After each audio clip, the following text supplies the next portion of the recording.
हिंदू धर्म में सभी दिनों का काफी खास महत्व होता है। सप्ताह में आने वाले 7 दिन किसी न किसी देवी देवता को समर्पित होते हैं। ऐसे में गुरुवार का दिन भगवान विष्णु और बृहस्पति देव को समर्पित होता है। इस दिन भगवान विष्णु और बृहस्पति देव की पूजा करना काफी शुभ माना जाता है। पूजा करने के साथ ही इस दिन व्रत रखना भी फलदायी होता है। गुरु को आध्यात्मिकता, सफलता और समृद्धि का कारक माना जाता है और गुरुवार के दिन भगवान विष्णु के साथ ही माता लक्ष्मी की पूजा करने से घर में सुख और समृद्धि आती है। आइए अब सुनते हैं गुरुवार व्रत की कथा। भारतवर्ष में एक प्रतापी और दानी राजा राज्य करता था। वह नित्य गरीबों और ब्राह्मणों की सहायता करता था। यह बात उसकी रानी को अच्छी नहीं लगती थी। वह न ही गरीबों को दान देती, न ही भगवान का पूजन करती थी और राजा को भी दान देने से मना किया करती थी।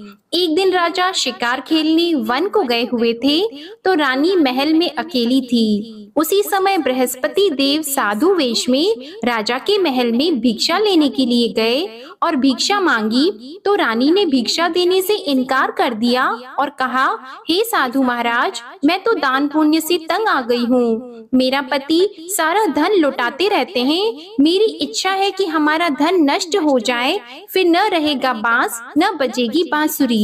साधु ने कहा, देवी तुम तो बड़ी विचित्र हो। धन संतान तो सभी चाहते हैं, पुत्र और लक्ष्मी तो पापी के घर भी होने चाहिए। यदि तुम्हारे पास अधिक धन है तो भूखों को भोजन दो, प्यासों के लिए प्याऊ बनवाओ, मुसाफिरों के लिए धर्मशालाएं खुलवाओ।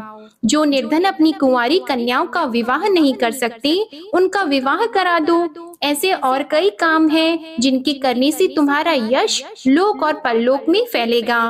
परंतु रानी पर उपदेश का कोई प्रभाव नहीं पड़ा। वह बोली, महाराज आप मुझे कुछ न समझाएं, मैं ऐसा धन नहीं चाहती जो हर जगह बांटती फिरूं। साधु ने उत्तर दिया, यदि तुम्हारी ऐसी इच्छा है तो तथास्तु।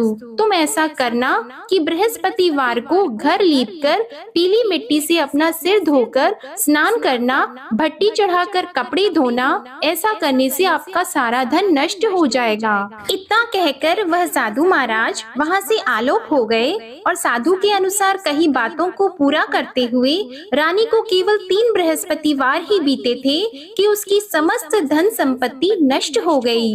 भोजन के लिए राजा का परिवार तरसने लगा।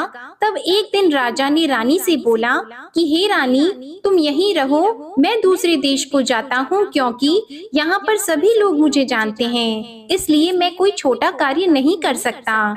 ऐसा कहकर राजा परदेश चला गया।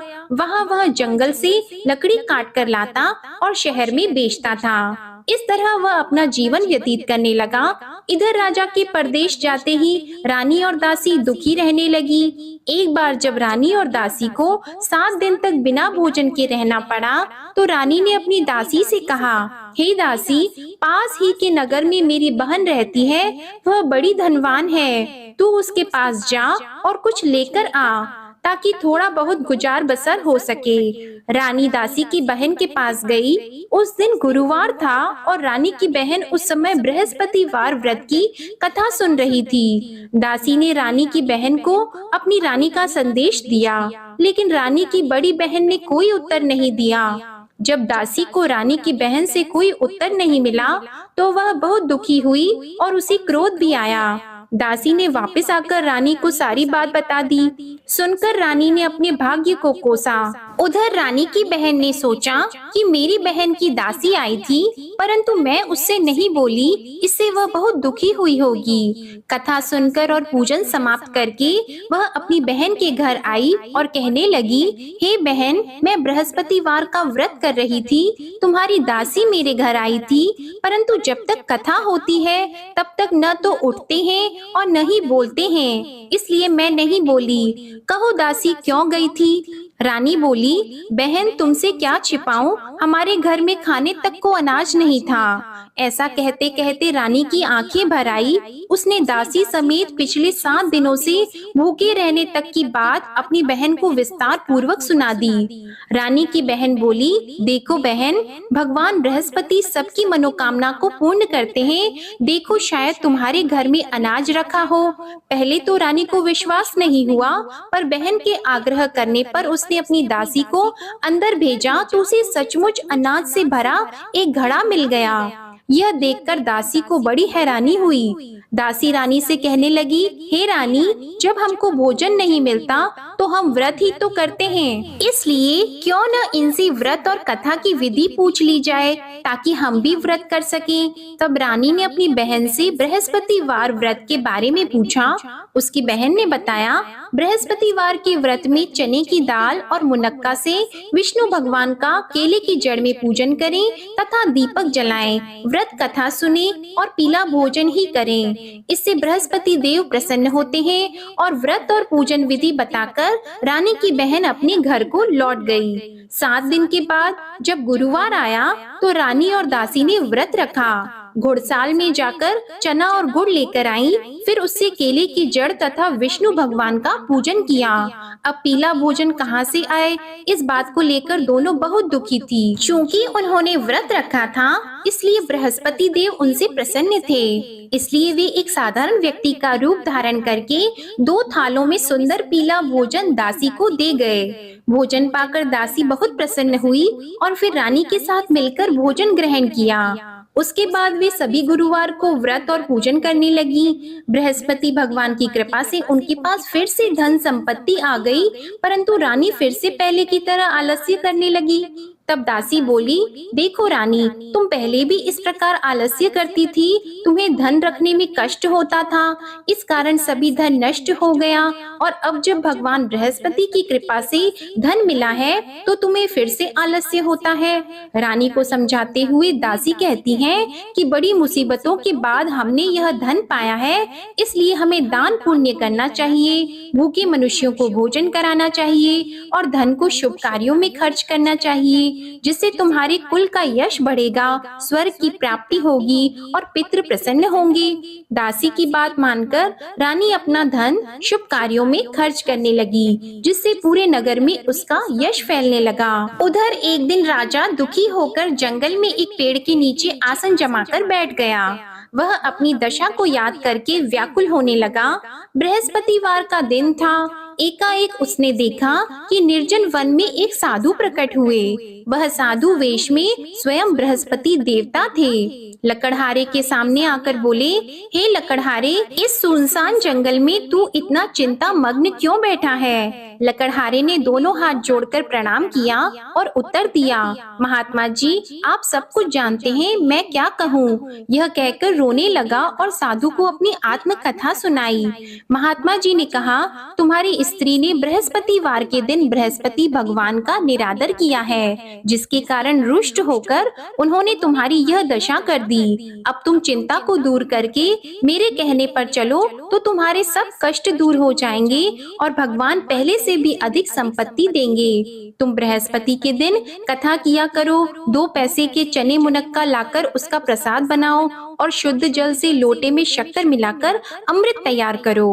कथा के पश्चात अपने सारे परिवार और सुनने वाले प्रेमियों में अमृत व प्रसाद को बांटकर खुद भी ग्रहण करो। ऐसा करने से भगवान तुम्हारी सब मनोकामनाएं पूरी करेंगे। साधु के ऐसे वचन सुनकर लकड़हारा बोला, हे प्रभु, मुझे लकड़ी बेचकर इतना पैसा नहीं मिलता जिससे भोजन के उपरांत कुछ बचा सकूं। मैंने रात्रि में अपनी स्त्री को व्याकुल देखा है, मेरे पास कुछ भी नहीं जिससे मैं उसकी खबर मंगा सकूं। साधु ने कहा, हे लकड़हारी, तुम किसी बात की चिंता मत करो। बृहस्पतिवार के दिन तुम रोजाना की तरह लकड़ियां लेकर शहर को जाओ। तुमको रोज से दुगना धन प्राप्त होगा, जिससे तुम भली भांति भोजन कर लोगे और बृहस्पति देव की पूजा का सामान भी आ जाएगा। इतना कहकर साधु अंतर ध्यान हो गए। धीरे धीरे समय व्यतीत होने पर फिर वही बृहस्पतिवार का दिन आया। लकड़हारा जंगल से लकड़ी काटकर किसी शहर में बेचने गया। उसे उस दिन और दिन से अधिक पैसा मिला। राजा ने चना गुड़ आदि लाकर गुरुवार का व्रत किया। उस दिन से उसके सभी क्लेश दूर हो गए। परंतु जब दोबारा गुरुवार का दिन आया तो बृहस्पतिवार का व्रत करना भूल गया। इस कारण बृहस्पति भगवान नाराज हो गए। उस दिन उस नगर के राजा ने विशाल यज्ञ का आयोजन किया था तथा शहर में ये घोषणा करा दी कि कोई भी मनुष्य अपने घर में भोजन न बनवाए, न आग जलाए। समस्त जनता मेरे यहाँ भोजन करने आए। इस आज्ञा को जो न मानेगा उसे फांसी की सजा दी जाएगी। इस तरह की घोषणा संपूर्ण नगर में करवा दी गई। राजा की आज्ञा के अनुसार शहर के सभी लोग भोजन करने गए, लेकिन लकड़हारा कुछ देर से पहुंचा। इसलिए राजा उसको अपने साथ घर लेके गए और ले जाकर भोजन करा रहे थे तो रानी की दृष्टि उस खूंटी पर पड़ी जिस पर उसका हार लटका हुआ था। वह वहां पर दिखाई नहीं दिया। रानी ने निश्चय किया कि मेरा हार इस मनुष्य ने चुरा लिया है। उसी समय सिपाहियों को बुलाकर उसको कारागार में डलवा दिया।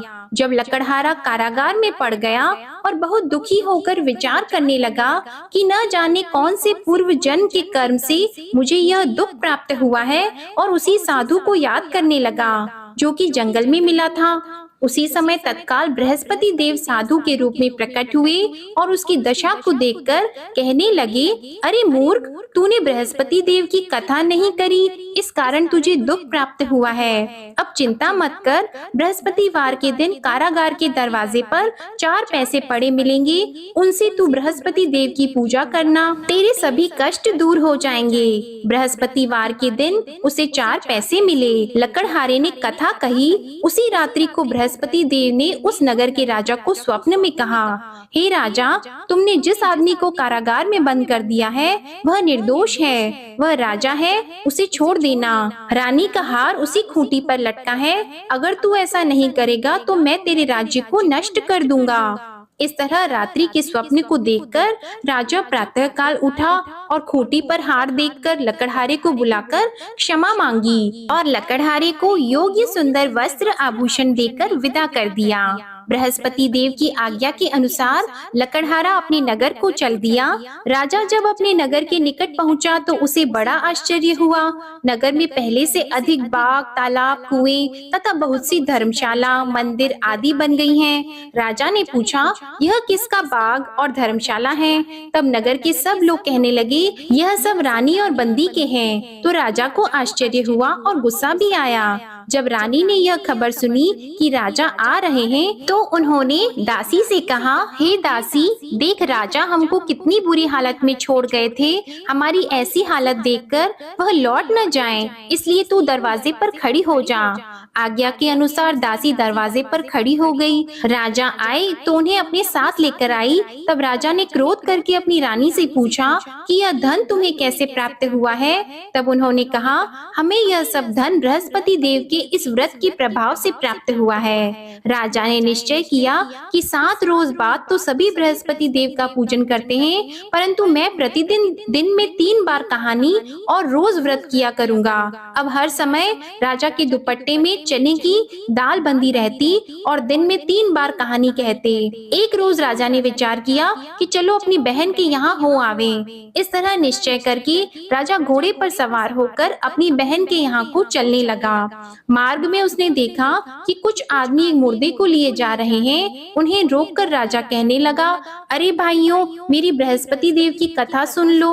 वे बोले, लो हमारा तो आदमी मर गया है, इसको अपनी कथा की पड़ी है। परंतु कुछ आदमी बोले, अच्छा कहो, हम तुम्हारी कथा भी सुनेंगे। राजा ने दाल निकाली और जब कथा आधी हुई थी कि मुर्दा हिलने लग गया, और जब कथा समाप्त हो गई तो राम राम करके मनुष्य उठकर खड़ा हो गया।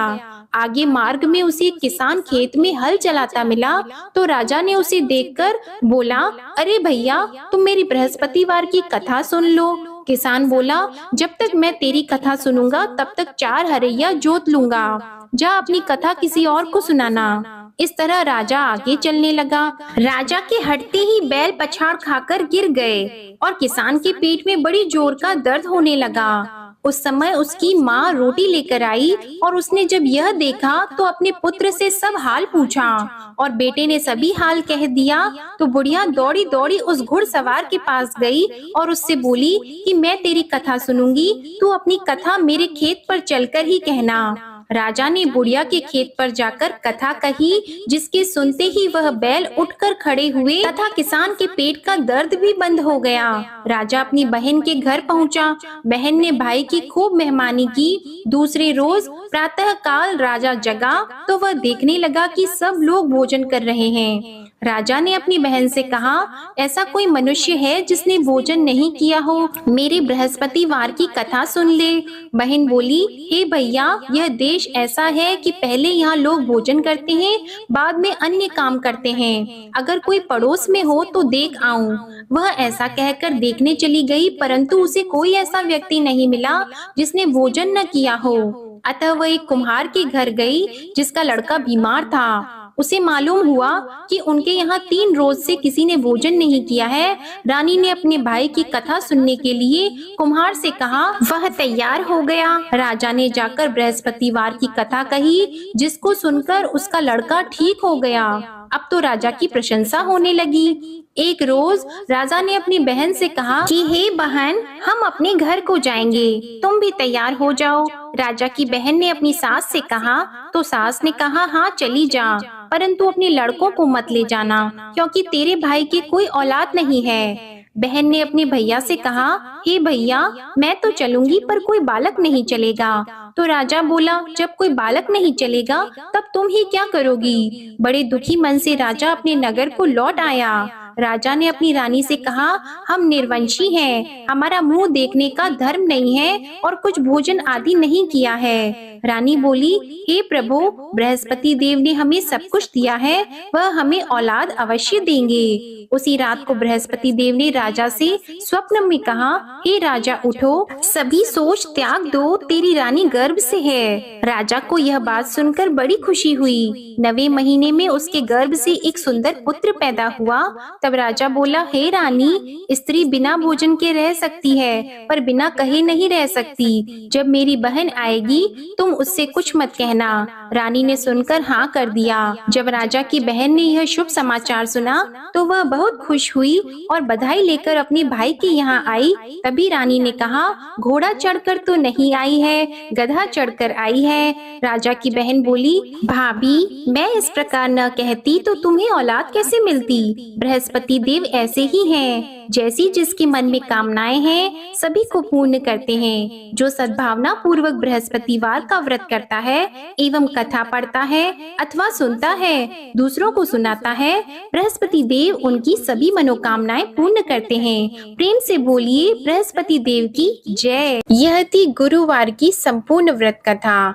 आशा करती हूँ आप सभी को यह कथा अच्छी लगी होगी। अगर अच्छी लगी हो तो वीडियो को लाइक करें और चैनल को सब्सक्राइब करें। आजकल हमारे चैनल पर शिव महापुराण की कथाएं भी सुनाई जा रही हैं।